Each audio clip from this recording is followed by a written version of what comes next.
Sa patuloy na pagsulong ng mga tropa ng Israel sa Gaza, maraming mga lugar na rito ang kanilang nakukontrol na nooy hawak ng grupong Hamas at maging ang pinakapuso ng Gaza Strip ay nasa kontrol na ng tropang Israel. Sa panibagong update ng bakbakan sa pagitan ng dalawang panig, iniulat na napasok na ng IDF ang pinakamalaking ospital sa Gaza. Dito, samot-saring mga gamit pandigma at iba pang mga kagamitan ang kanilang natuklasan na pinaniniwala ang pag-aari ng grupong Hamas. Ang naturang pinakamalaking ospital na ito sa Gaza na tinatawag na Al-Shifa Hospital ang naging pangunahing target ng IDF na sinasabing ang lugar na ito ang pinakapuso at pinakasentro kung saan nag-ooperate ang grupong Hamas. Nasa mga tunnel umano na nasa ilalim ng naturang ospital ang headquarters ng mga ito at noong mapasok na nga ng IDF ang nasabing ospital, natuklasan nila sa mga lagusan ang command center, mga nakaimbak na armas, combat gear at marami pang mga gamit na pag-aari ng nasabing grupo. Sa kasalukuyan mga kapatid, marami pa ring hawak na Israeling bihag ang Hamas na siya namang patuloy na ipinagdarasal ng mga kaanak nito na sana'y ligtas at tuluyan na silang pakawalan o makuha ng sundalo ng Israel. Nakikipagmatigasan pa rin ang Hamas na isurrender ang mga bihag. Marami pa silang mga kondisyon na kailangang ipagawa sa Israel upang pakawalan ng ilan sa mga ito. Malaki ang tsansa na mapapaslang ng kalaban ang mga bihag kung talagang makikipagmatigasan ng IDF sa mga kondisyong hinihingi ng Hamas. Ngunit kung talagang gagawin man ng kalaban ang tuluyang pagpaslang sa mga bihag, ang kasaysayan na rin mismo ang makapagsasabi kung paano sila tutugisin ng Israel. Katulad na lamang sa ginawa ng Sayirit Matkal sa mga teroristang dumukot at pumaslang sa 11 Israeling atleta na nooy kabilang sa 1972 Summer Olympics sa Munich, West Germany. Noong April 9, 1973, isang special operation ang inilunsad ng Sayirit Matkal sa mismong Beirut, Lebanon. Nagresulta ito sa pagkasawi ng 3 matataas na opisyal ng PLO o Palestine Liberation Organization na sa mga panahong iyon ay napakalaki ng kasalanan ng mga taong ito sa Israel. Ang naturang operasyon ang isa sa pinakamapangahas at matagumpay para sa mga sundalo at mamamayan ng Israel. Pero paano nga ba humantong na tumungo pa sa mismong lupa ng Lebanon ang mga sundalo ng Israel para lang tugisin ang mga taong ito?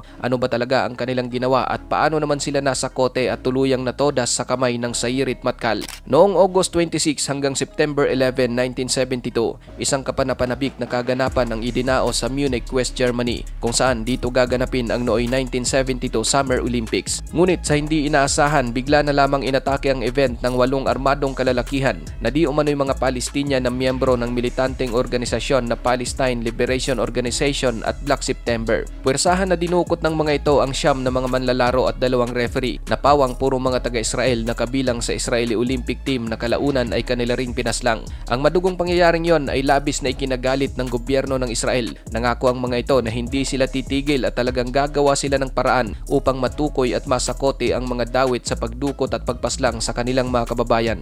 Buwan ng Pebrero taong 1973, nakatanggap ng impormasyon ang commander ng Sayirit Matkal o yung pinakamahusay na Special Forces Unit ng Israel na tinatawag ding General Staff Reconnaissance Unit. Nakatanggap sila ng report kung saan naroon ang 3 matataas na leader ng PLO na sina Muhammad Yusuf Al-Nazar, Kamal Adwan at Kamal Nasir. Ang mga personaheng ito ang sinasabing salarin sa pang-hostage at pagbawi ng buhay sa 11 atleta ng Israel sa Munich, West Germany. Sa patuloy na pagsubaybay ng Israel sa grupo, napag-alaman nila na matatagpuan sa isang apartment sa Beirut, Lebanon ang mga taong kanilang hinahanap. Bukod pa rito, marami pa silang mahahalagang mga impormasyong nakalap at nakuha din nila ang eksaktong mga larawan ng apartment at architectural plan ng gusali kung saan doon mismo nakatira ang mga ito. Pagkatapos makumpleto ang lahat ng mga kinakailangang impormasyon, hindi na pinatagal pa ng Special Forces at agad silang bumuo ng isang solido at detalyadong plano upang agarang mailigpit ang kanilang mga target. Ang una nilang ginawa ay nakipag-coordinate sa kanilang mga sekretong intelligence service na tinawag nilang Mossad na nakabase sa Beirut, Lebanon. Inatasan nilang mga ito na sila ang maghahatid sa Sayirit Matkal Commando patungo sa eksaktong lokasyon ng target at maghahatid sa kanilang napag-usapang lugar para sa pag-exit pabalik sa Israel. Pinag-isipan ding maigi ng Israel kung paano sila makakapasok sa lugar nang walang makakaalam, saan sila pwedeng dumaan papuntang Lebanon at kung ano ang kanilang magandang gawin kung sakaling magkaroon ng hindi inaasahang pagkaunsyami ng plano. At nang makumpleto na ang lahat ng preparasyon noong April 9,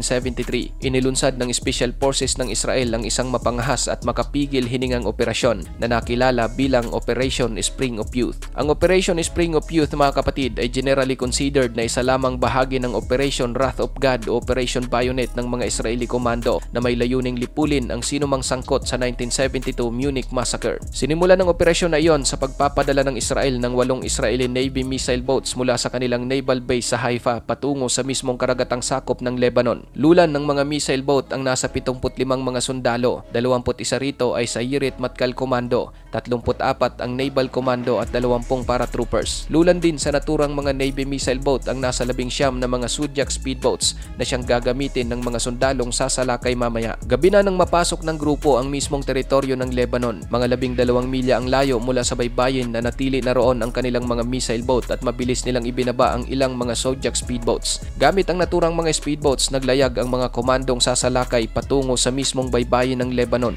Mga daang metro bago makarating sa baybayin, pinatay nila ang makina ng speedboat at gumamit na lamang ng sagwan upang hindi makalikha ng anumang ingay. Pagdaong ng mga sundalo sa lugar tulad ng napag-usapan, nakaabang na ang mga Mossad at ang 3 kotse na siyang magdadala sa mga sasalakay na komando kung saan naroon ang kanilang target. Ngunit bago tuluyang isinagawa ang misyon, nag-disguise muna ang 3 mga sundalo sa pamamagitan ng pag-aanyong babae at pagpapanggap ng mga turista na ang layunin ay upang linlangin ang mga gwardya ng apartment kung saan naroon ang kanilang mga target. Kasama sa kanilang plano ang mga bagay na iyon, maging ang paglalakad na naka-high heels at pagsusuot ng damit babae ng hindi nahahalata ay talagang pinag-aralan ng sasalakay na sa Yirit Matkal. Pagdating ng mga sundalo sa eksaktong lugar, mukhang umayo naman sa kanila ang swerte. Sa mga oras kasi na iyon, walang gwardya sa loob ng compound, ngunit sa hindi kalayuan mayroong 3 Lebanese police na nagpapatrolya. Hindi naman iyon naging balakid upang hindi may sakatuparan ng misyon ng sa Yirit Matkal. Kalmadong bumaba sa kanilang sinasakyang kotse ang 3 sundalong Israeli na nagbihis babae.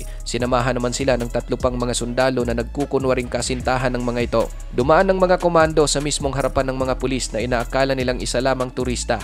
Ngunit lingid sa kanilang kaalaman na linlang na pala sila ng mga special forces ng Israel na armado ng tag-iisang usi at explosive. Ilang segundo ang lumipas, umalis na ang naturang mga pulis. Agad namang sumunod na bumaba ang iba pang mga sundalong nasa 2 kotse. Naghati sa 3 grupo ang mga komandong sasalakay. Tag-iisang team sa bawat apartment at ang iba ay naiwan sa may gate ng compound upang magiging blocking force para sa mga nais magresponde sa mangyayari. Pagpasok ng mga komando sa mismong apartment, gamit ang mga explosive, pinasabog nila ang pinto ng bawat kwarto kung saan eksaktong naroon ang kanilang target. Nang mabuksan ito, positibo at agad nilang nakilala ang mga taong nasa kanilang misyon. Wala nang sinayang panaoras ang komando, mabilis nila itong niratrat at sinigurong wala nang natitira pang buhay. Matapos mapaslang ang 3 pangunahing target, kinuha ng mga komando ang mapapakinabangang mga dokumento. Bago pa man sila tuluyang nakalayo sa lugar, ilang minuto munang nakipagpalitan ng putok sa responding Lebanese police ang mga Israeling sundalong nasa gate. Nang maneutralize nila ang mga ito, agad silang sumakay sa 3 nakaabang na kotse na mabilis namang nagtungo kung saan naroon ang mga speedboat na kanilang sasakyan pabalik sa naghihintay na mga missile boat.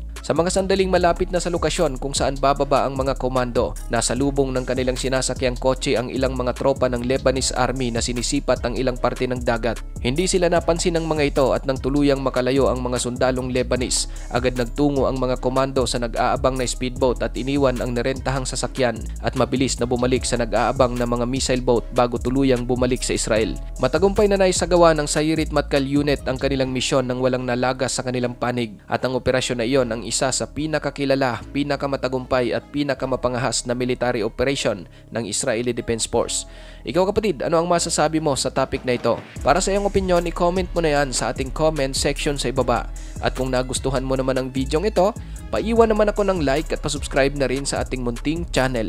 Maraming salamat sa panonood, hanggang sa susunod na naman nating upload. Peace out!